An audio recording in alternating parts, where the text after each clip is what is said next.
Hello, my name is Jonathan McGon, and this is going to be Project 1 for Design of Aerospace Experiments. In this project, we were tasked to make a wind tunnel. At the end of the wind tunnel, there is a motor or a fan, and that is going to have different motor frequencies. And there is an equation that we were given that relates the motor frequency at the end of the tunnel to the velocity of a test section. Our goal is to match the velocity of the test section and the motor frequency with our velocity inlet and choose the correct velocity, basically. So first and foremost, as you can see, I've done the geometry of our wind tunnel already. I'm just going to quickly run through how I did that.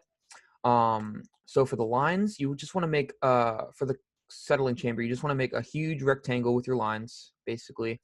You can adjust your dimensions by clicking the Dimensions tab, clicking General, and you can actually click on these lines and drag them up and out to the side. You could go to Details View, and as you can see, I already have these input, but our length of our settling chamber is going to be 15, and our height is going to be 22 inches, which is V2. Moving on to the contraction chamber, we can go back to sketching toolboxes, sketching, draw, line. So we're not given the angle exactly between here, but this again can all be calculated. We know the length from this point to the test section, the horizontal length, and we also know our test section here is 6 inches, and we're able to find actually this vertical distance here. So we can actually just solve for our hypotenuse here and get that length. We can also calculate the angle here. After that was done, we can go to my details view and see that L8 is 25.29819 inches. Moving on to the test section, you kind of do the same process as before. You just go to sketching. You can sketch your rectangle here. The height is 6 inches and the length is 12 inches. You use the same kind of method for the geometry as the contraction chamber as you do with the diffuser. You know your horizontal length, and you can find your vertical distance here, and you just calculate L14. Given the diffuser angle is 3 degrees.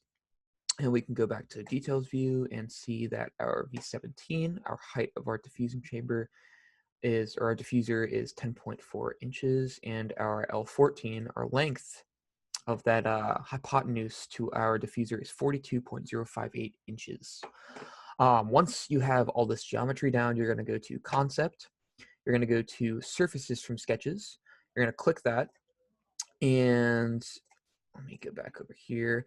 You're going to highlight everything with the box select tool, and you'll have this nice surface that you create. Now, once you're done that, you can move on to your next step, which is meshing.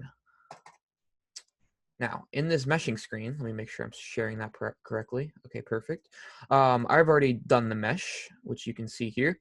In order to do this mesh, you're going to right-click, click Insert, click Method. It'll give you the option to do an automatic method. You want to choose that. Once you click that, you can double-click that and make sure you're on quadrilateral dominant. This can also work with triangles. However, for this specific area, I just chose quadrilateral dominant. Once that is done, you can go back to your mesh, and you can actually choose your element size, which I chose to be 0.007 meters. A quick note, the project was noted in inches, and I converted that all to meters for the purpose of this project. And you still get the same numbers correct. It's just, again, the conversion is a little bit different. Moving on, after you do the automatic method, you want to right-click again and go to Insert and Refinement. Once you click Refinement, you can do it to level 2. That should be enough. And then you can click Generate, and that'll give you the mesh you see here below. The last step in the meshing section is you want to go to a select tool. So you can just click anything. You want to click over on the edge thing, and you want to actually right-click on each. You want to click the edge, right-click, and then go to Create Named Selection. And you're going to want to do that for all your boundaries to make sure that they're accounted for. And as you can see here, we have our inlet, our settling chamber, our nozzle, test section, diffuser, and outlet. This is important to name them all in order to go to the next step. Following this, we're going to move on to our data collection area where we calculate our solution. Let's start off at the top here. First, let me click console task page. There we go. So first and foremost, we're going to go to our models, and we're going to make sure that we are on viscous, or we're on viscous, but we're also on the K epsilon. And we're going to use standard wall functions because that should work just fine. Next, we're going to go to our materials, which we can affirm that we're using air, which is good to go. Boundary conditions are very important. You want to make sure that your diffuser, your nozzle, your settling chamber, and your test section are all walls. Your inlet is your velocity inlet, and your outlet is your pressure outlet. For your inlet, you want to make sure you want to edit that to the proper velocity correlating to the test section velocity, or that will result in the proper test section velocity that you calculated with the motor frequency. In this case, with the 10 hertz, you would get a test section velocity of 2.1172 meters per second. Using a inlet velocity of 0.56 meters per second, you will get the correct answer at the center of the pipe, or at the center of the test section, I should say. Click OK on that. We're going to go to reference values. Make sure we are calculating from our inlet, as you can see here.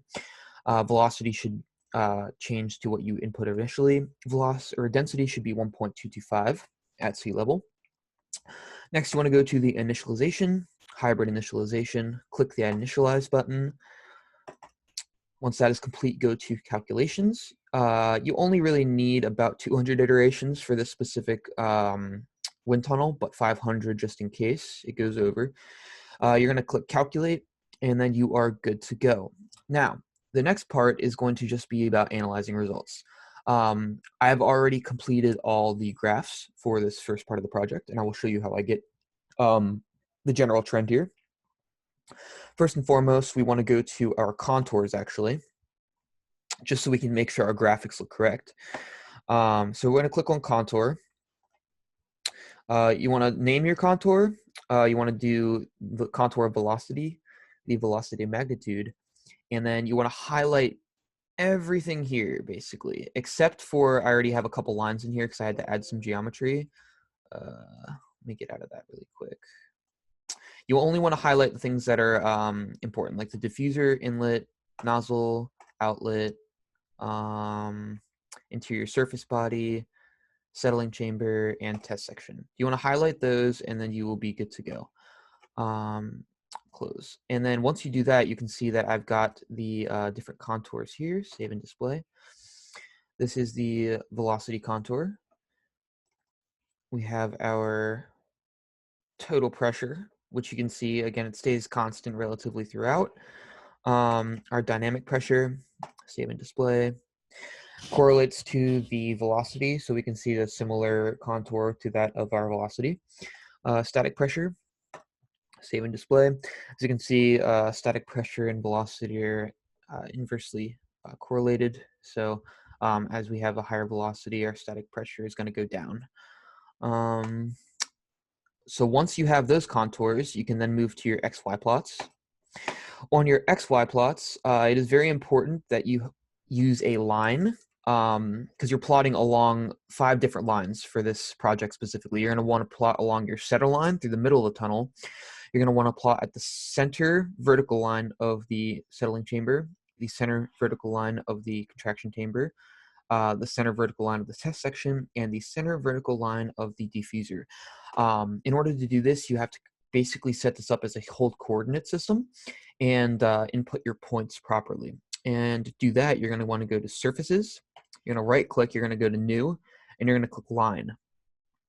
I've already done this, but I'm just going to show you really quick. You're going to name your line. This, for example, could be center line right along the middle. My specific coordinates, I'll show you right here for my X line. My coordinates are at 0 and then 0.2794 meters. Again, converting inches to meters to make this work. And then our X is 2.3622 and our Y is 0.2794. And again, all these lines have been accounted for already and the geometry has been done. And I'm actually just going to show you that really quick by sharing my screen. Wait till that goes. There we go. This is the results section. And as you can see, I've inputted these lines just to show you the representation of where those lines are actually being placed with those coordinates in the other screen. So let me go back to the other screen really quickly. Perfect. All right, next, let's go to our plots really quick. We're going to go to XY plot. And you're going to want to do, there's going to be about 20 XY plots that we have to make. So there's a whole process. In order to get our data points onto an XY format with coordinate points, you're going to click right to file.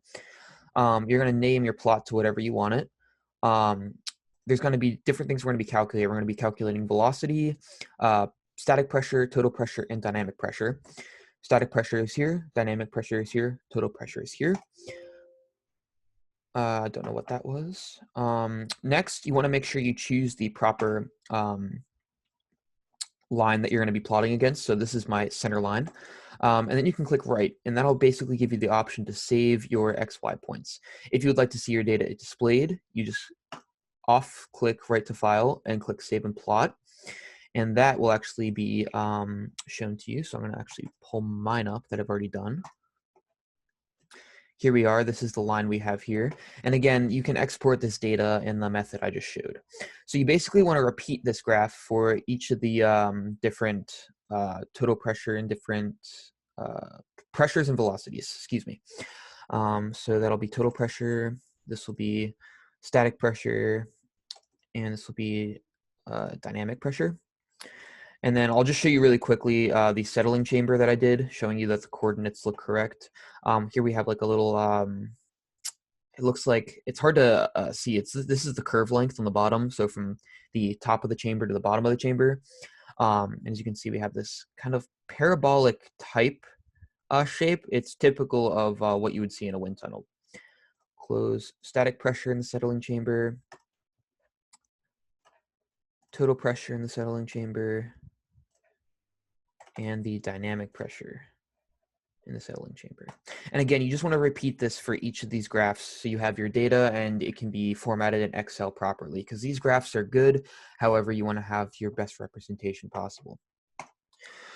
Once this is concluded, you can analyze all data through Excel and through Microsoft Word, but as of now, that is all that's required for this project. This has been the 10 Hertz motor frequency.